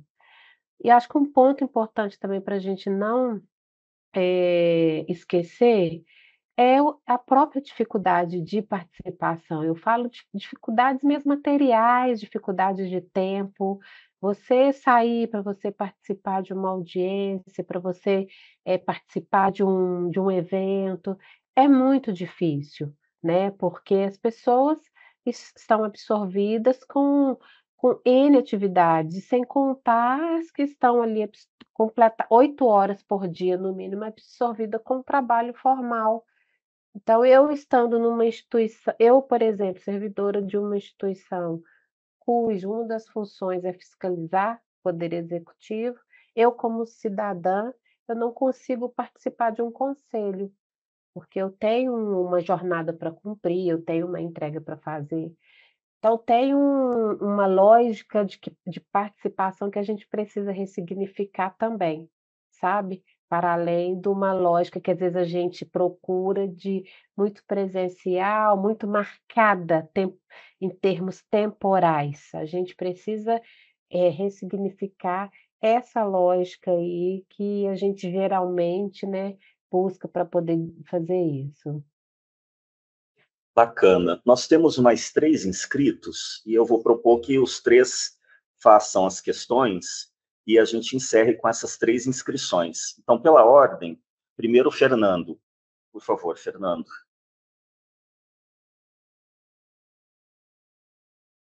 Bom, pessoal, eu estou com. Vocês estão me ouvindo? Sim, Eu estou com um estamos. problema na minha câmera, certo? Então eu não estou podendo abrir minha câmera. Ela está com defeito aqui no meu notebook. Eu sou esse cara bonitão do lado dessa moça bonitona que está aí na foto, né? Eu acho que todo mundo está vendo. Então a minha descrição é basicamente essa.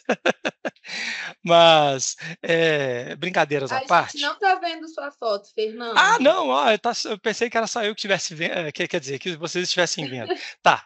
Bom, eu sou, como é que eu posso me descrever? Eu tenho 1,70 m, sou branco, tenho o cabelo claro, os olhos castanhos claros, né, uma cara meio quadrada, vamos dizer assim, né, e sou doutorando em literatura aqui na PUC, certo? Eu gostaria de fazer uma pergunta para vocês, mas é uma pergunta geral, sabe? Com base em todas as questões que foram colocadas aí, porque isso eu lembrei, né, que Aristóteles ele adverte que a igualdade, se desvincular da virtude, do bem comum, degenera em demagogia. Já a Hannah Arendt alerta que a politização das necessidades materiais pode matar a verdadeira política, substituindo o diálogo pela ideologia. Enquanto Eric Voegelin denuncia que a absolutização da democracia como via de salvação social pode conduzir ao totalitarismo espiritual e político. Aí com isso eu pergunto, como as críticas de Aristóteles, Hannah Arendt e Eric Voegelin revelam os riscos da distorção do ideal democrático quando este se afasta de seus fundamentos éticos, plurais e transcendentais, transformando-se em instrumento de demagogia, ideologização e totalitarismo. Obrigado, Fernando. Por nada. A questão que você fez, na verdade, daria ela em si uma outra mesa e uma outra roda de conversa, né? Mas, enfim, daqui a pouco a gente passa para os convidados tentarem dialogar contigo a respeito dessa questão. Passo agora a palavra para a Virgínia. Boa tarde a todos, estão me ouvindo? Eu sou aqui da PUC Minas, sou professora Virgínia, trabalho aqui na PROEX também, na Pró-Reitoria de Extensão. Vou fazer uma audiodescrição aqui, sou uma mulher branca, 60 mais, cabelos anelados, os óculos, e estou usando aqui uma blusa bem alegre, assim, uma blusa alaranjada, viva. Então, eu sou de um curso, eu trabalho aqui na PUC Minas também, num curso de formação de professores, né, num curso de licenciatura. Estava aqui conversando, trocando uma figurinha rapidinho aqui com o professor Alexandre, que eu desconhecia essa portaria, né, que cria esse programa de educação para a cidadania e para a sustentabilidade. Aí abri ela aqui rapidamente, também dei uma olhada, fiquei muito feliz, né, de ver. Trabalho e coordeno também um projeto que tem um eixo forte de educação para a sustentabilidade, né, sou da Comissão de Sustentabilidade da PUC Minas. Enfim, e aí eu vi na convergência da portaria com a nova diretriz para os cursos de formação de professores uma oportunidade, né, porque bom, a portaria, passei rapidamente, mas ela diz lá, né, assim, muito claramente da ênfase, assim, da formação básica como um espaço, né, de educação para a cidadania e para a sustentabilidade de forma transversal, e também da formação de profissionais da educação, né, formação de profissionais de educação dentro dessa questão da educação para a cidadania e para a sustentabilidade. E as novas diretrizes para os cursos de formação de professores no nível superior, além dos estágios obrigatórios, elas estabelecem que toda a carga horária obrigatória de extensão universitária, hoje, né, que deve totalizar um mínimo de 10% da carga horária do curso, que ela deve ser totalmente realizada nas escolas de educação básica. Né? Então, nós temos aí um desafio grande para a extensão universitária, embora nós tenhamos enormes desafios na educação básica também, e essa mesa traz um outro, né, que é a questão da educação para a cidadania e para a sustentabilidade, mas é também uma oportunidade, né, e um caminho assim que a universidade pode seguir para fazer uma aproximação dessa relação do ensino superior com a educação básica. Então, a minha pergunta é, como construir, né, como nós poderíamos construir essa relação tripla, né, educação básica, educação superior, que é a universidade, e as escolas, né, os centros de formação para a cidadania do poder público, construir essa relação de modo a fazer com a maior qualidade possível, né, o que preconiza a portaria. Se vocês têm alguma experiência nesse sentido, e o que seria importante da gente pensar nessa direção? Tá bem. Obrigado, viu, Virgínia? O Igor, ele desceu a mão porque ele vai ter que sair daqui a pouco para se encaminhar para o estágio. Só comentando contigo rapidamente, nós três aqui, os três convidados e nós da PUC, nós participamos institucionalmente de um encontro da Rede Nacional de Cidadania, que ocorreu em São Paulo, dia 3 de outubro, exatamente para começar a pensar essas estratégias. Porque um dos grandes desafios é exatamente esse, ou seja, como tentar construir uma espécie de uma concertação, não é, entre diferentes instituições que já têm diferentes iniciativas, N iniciativas, que muitas vezes não dialogam, não conversam, e que muitas vezes atuam com os mesmos públicos de uma forma sobreposta, sem uma dialogar com a outra, mas é um caminho que, como você bem disse, assim, é uma oportunidade, porque o caminho está todo para ser construído.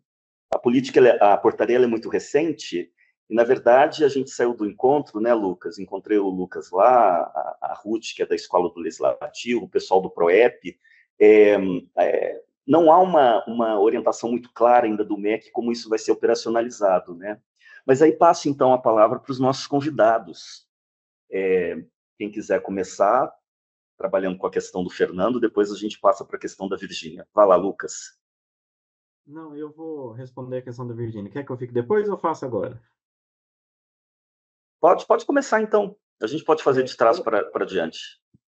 Fernando, eu vou ficar mais à vontade de responder ou tentar comentar a pergunta da professora Virgínia. Tudo bem? Você não fique chateado. Professora Virgínia, obrigado pela sua pergunta. Eu acho que você colocou pontos legais. Nós estamos falando muito de educação para a cidadania, mas tanto a temática da nossa roda de conversa quanto a portaria também fala de sustentabilidade. E é claro que a gente não pode dissociar cidadania ou educação para a cidadania sem pensar o clima, o meio ambiente, né? Essas coisas estão interligadas. Talvez, né, a gente não falei isso na minha fala, mas elas estão ligadas. Mas a senhora falou que trabalha com formação inicial de professores, isso? A portaria fala sobre isso, né? E eu acho que a gente tem que pensar em dois momentos.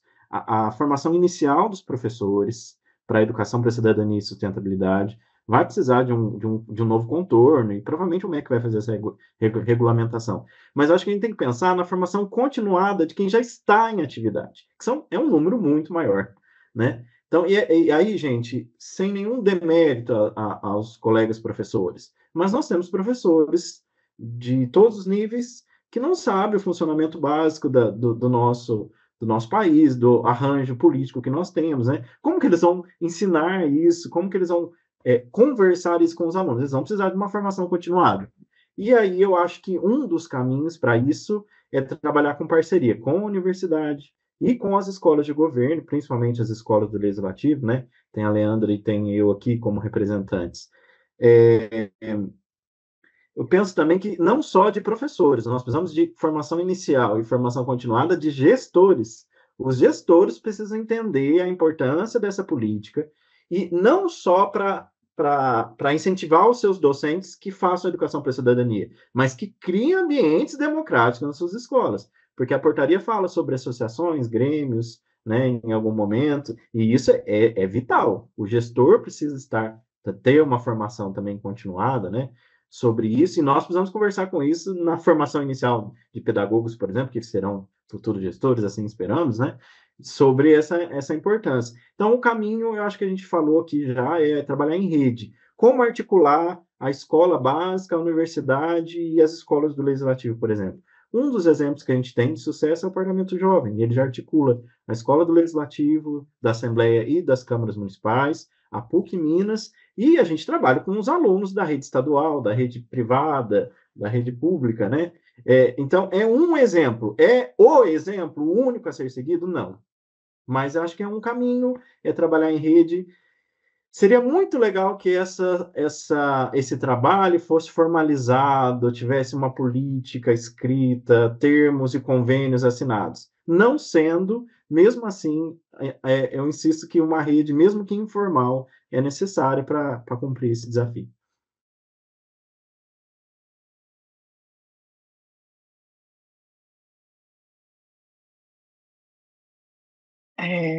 Não sei quem iria primeiro, posso ser eu. Eu estava aqui procurando uma referência bibliográfica que eu acho que é excelente para a pergunta do Fernando. Fernando, certo? Fernando.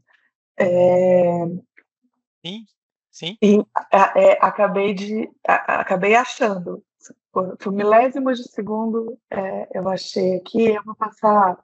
Vou colar aqui no site, no chat daqui a pouco para você, duas referências que eu leria porque, de fato, a pergunta que você fez é extremamente complexa e poderia ser um seminário de um dia inteiro ou uma semana até. Não seria exagero.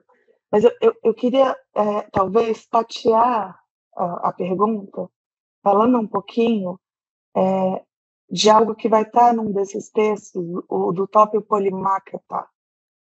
Sim, o nome é difícil, eu não sei se eu falei direito, se eu pronunciei corretamente, mas ele discute, do ponto de vista filosófico, o papel da educação para a democracia e, particularmente, o paradoxo entre a ideia de educar criticamente para que as pessoas pensem de maneira independente, ao mesmo tempo que eu educo para certos valores. Não é algo simples de se resolver, né? Eu estou dizendo para as pessoas, né? E eu imagino que todos nós façamos isso como algo, como prática diária, né? A gente diz para as pessoas que certos valores são aceitáveis e outros não são, né? O Lucas falou sobre a conversa não violenta. Isso é aceitável desenvolver um debate a partir de ideias diferentes, mas não é aceitável agredir o colega que pensa de forma diferente ou ser agressivo com palavras nesse debate.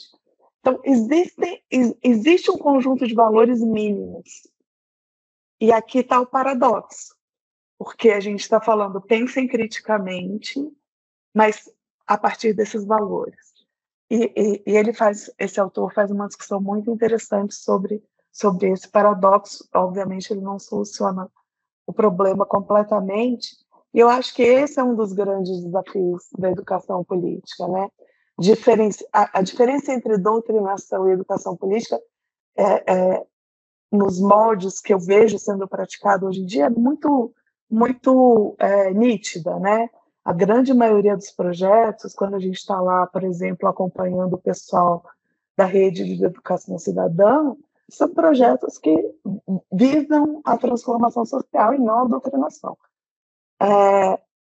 Mas tem outras sutilezas que também deviam ser refletidas. Mas eu realmente acho que isso seria uma mesa para reflexão sobre o que quais são os limites, e assim vai. Então, terminando de falar, eu vou colocar aqui no chat essas duas citações. E aí, como eu já falei demais, eu acho que eu vou passar a palavra para a Leandra. E desculpa, Virgínia, eu acabo me empolgando.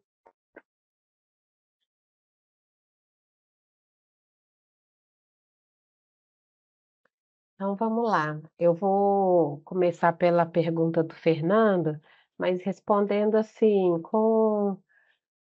no papel de uma cidadã, uma professora, uma mãe, uma irmã, né, que nos contatos aí com as coisas que a gente vai lendo, vai pensando, tá, Fernanda? Eu não sou, né, dos estudos aí da ciência política e nem né, da sociologia e tudo, mas a sua pergunta me provocou muito a, a gente refletir sobre essa importância da informação. E não vamos assim, não entendendo a informação só como, aquela ideia de: "Ah, eu vou repassar, eu vou transmitir uma informação, um conhecimento para uma outra pessoa". Quando, por exemplo, eu trouxe na minha apresentação a ideia da educação sobre cidadania, a gente não está falando ali de uma lógica transmissiva, né, onde eu só vou dizer: "Olha, isso aí é demagogia, isso aí não tá no script". Mas a lógica de munir a sociedade, os sujeitos, de instrumentos, de competências e habilidades para que eles possam que a gente consiga ter, apesar das relações, né, e do bombardeio às vezes, de informações que a gente consiga começar a distinguir, começar a separar o joio do trigo.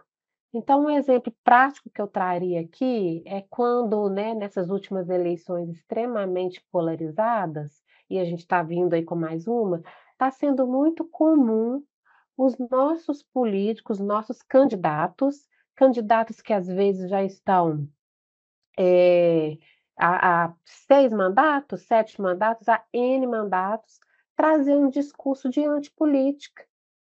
E como assim? Isso é uma demagogia. Eu estou no mandato há anos, às vezes há décadas, e eu estou falando que eu não faço política, não é a política que eu faço. Como que o meu cidadão, né, está ouvindo isso? Se eu estou ouvindo isso, não estou conseguindo fazer um movimento aí de contraponto, eu preciso de mais elementos para me fortificar, me fortalecer, para que eu possa conseguir separar, uma situação da outra.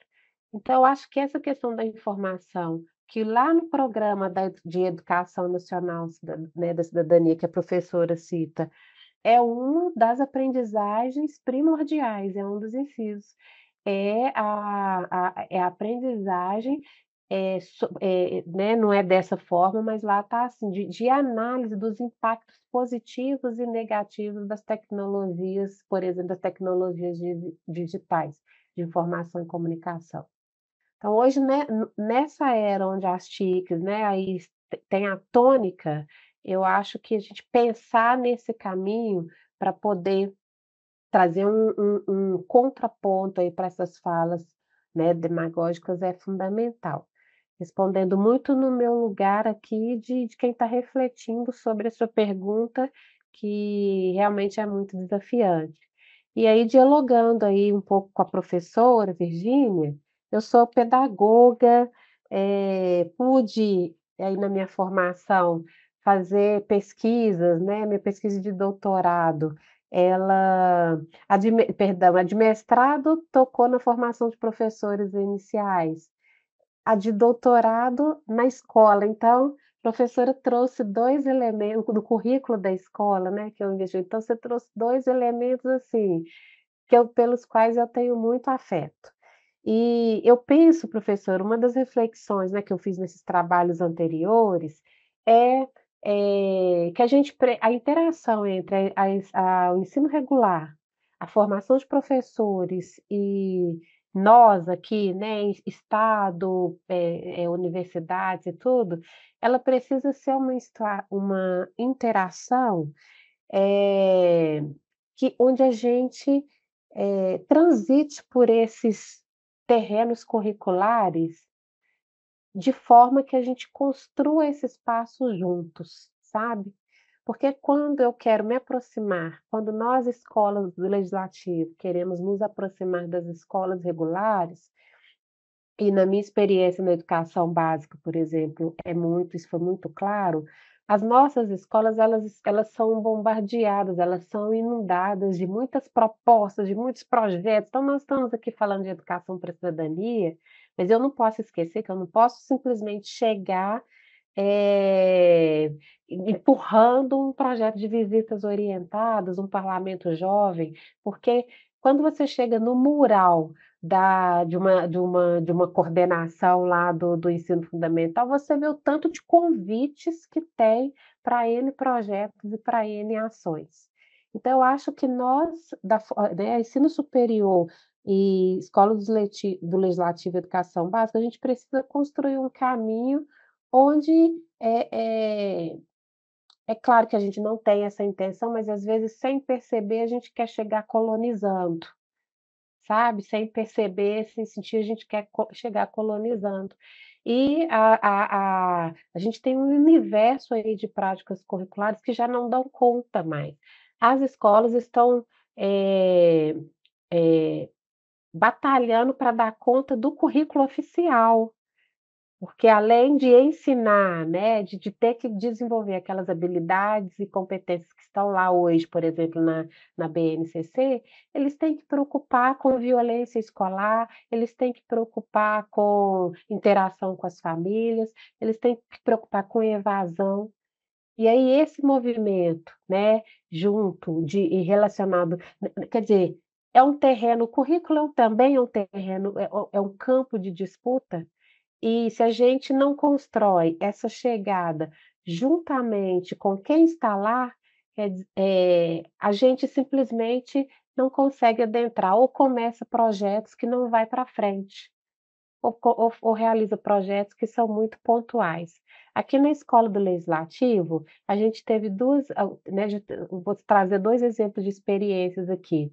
A gente, em relação à universidade, professora, a gente tem o Jornada Universitária, que é um projeto, que ele eu diria que é mais pontual. O professor pede um agendamento, o professor, a gente faz, o professor vem, né, tem uma palestra relacionada ao tema que ele quer e a visitação na assembleia. Mas nós já tivemos um chamado Conexão Assembleia, que aí era a universidade e a escola sentando junto para construir uma ação de formação política e cidadã, de acordo com o projeto que a universidade estava trazendo, né, alinhando ali as expectativas da universidade e da escola. E aí essa era uma ação mais prolongada, né, que não tinha um formato definido, ia depender dessa conversa, desse diálogo. Continuar esse foi um projeto que manter a continuidade dele foi difícil, em função e uma das avaliações que a gente, fez é isso, assim, em função dessa do volume também de coisas, de cobrança que a universidade tem. Eu não sou da universidade, né, mas uma coisa que eu percebi muito quando eu fazia o doutorado, é esse olhar, eu não sei se vocês me desculpem, professora Andréia e a professora Virgínia e o Alexandre, mas eu diria que é um olhar, menos valorizado para a extensão. E essas parcerias que trazem essa lógica de extensão, né, juntamente com o tanto de artigo que o professor tem que publicar, com as outras entregas que ele tem que fazer, acabam, descendo na lista de prioridades quando fica muito difícil. Então, eu acho que é esse desafio da gente, juntos, fazer uma construção coletiva de uma ação para a educação para a cidadania que reflita, que não seja barrada pelas dificuldades das nossas rotinas de trabalho, né, de entregas, e que seja potencializada por esses currículos diferentes. E aí, só para acabar rapidinho, outro exemplo que nós tivemos há um tempo atrás, foi muito interessante, mas pela robustez. A gente achar essa dimensão também é um grande desafio, né? Pela robustez, não conseguimos repetir, replicar. Foi quando um conjunto de escolas de governos aqui de BH, Tribunal de Contas, na época tinha a escola fazendária lá, né, da ESAF, a gente se reuniu juntamente com a direção e a equipe pedagógica de uma escola municipal e nós conseguimos construir ali uma ação de cidadania que, que ocorreu ao longo, se eu não me engano, porque isso já tem um tempo, ao longo de 6 ou 8 meses.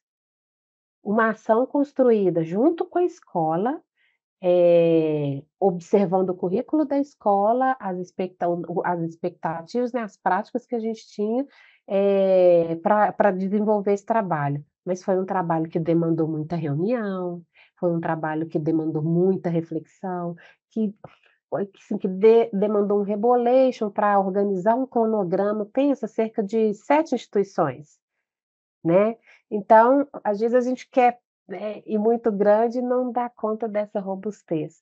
Então, eu acho que é isso, assim, é a gente pensar esses currículos de forma que eles não se tentam colonizar um ao outro, mas que se complementam e buscam uma interseção, sabe, professora? Não sei se eu consegui colaborar um pouco aí com a sua reflexão, porque também a questão é um baita desafio. E aí, me permite, Alexandre, só um comentário, assim, e deixar aqui, então, uma provocação para você, para nós, na verdade, né? Inclusive, que nos projetos pedagógicos novos, os currículos novos da PUC, que entram a partir do semestre que vem, todas as disciplinas, todos os cursos de formação de professores vão compartilhar uma unidade curricular, uma disciplina chamada Direitos Humanos e Cidadania, e que é uma disciplina extensionista, quer dizer, que tem esse compromisso de trabalhar na perspectiva da extensão e, como eu disse, em função das diretrizes novas, em diálogo com a educação básica. Eu acho que a gente tem um bom desafio para começar, né, para experimentar esse diálogo e fico à disposição para isso, e agradeço demais, assim, a oportunidade de ouvi-los, de estar nessa mesa. Aprendi, me entusiasmei muito a despeito dos desafios. Obrigada. Muito bom. Pessoal, a gente atingiu o nosso tempo combinado inicialmente, passamos um pouco. Antes de encaminhar para as palavras finais, contar um spoilerzinho e fazer um convite a todos e todas. A gente está alinhando com a Escola do Legislativo, com a Maria Alice, que é editora do Cadernos do Legislativo, para primeiro semestre do ano que vem, a organização de um dossiê sobre... A gente ainda não pensou o título, a partir da provocação da Andréia, a gente pode, inclusive, trabalhar com ampliação desse escopo, mas a gente tinha pensado um chamamento para um dossiê sobre os desafios da formação para a cidadania no Brasil, convidando professores, pessoas que atuam com projetos práticos, ou seja, pensar um formato que não seja apenas acadêmico, né, que não receba apenas artigos de natureza mais acadêmica, mas também relatos de experiência. Então, a gente pode também usar esse espaço para continuar um pouco o debate sobre essas temáticas e essas questões que atravessaram a nossa roda de conversa. Então, dizendo isso, eu agradeço muitíssimo, Andréia, pela sua presença e participação, e já manifestando que a gente deseja, pela PUC Minas, aprofundar os laços e os contatos com o PROEP, com o Unicamp. Também agradeço muitíssimo o Lucas, que viabilizou esse contato contigo e com o grupo da Unicamp. Agradeço muito também a Leandra, parceira aí de longa data nos projetos de formação para a cidadania entre a Assembleia e a PUC Minas. E agradecer a todos e a todas que estiveram conosco até esse momento. E algumas pessoas me escreveram, mandando algumas questões por fora. Eu havia avisado que não seria mais possível fazer questões, e assim que eu recebê-las, eu encaminho para vocês. Tá bom? Muitíssimo obrigado a todos e todas. Um forte abraço.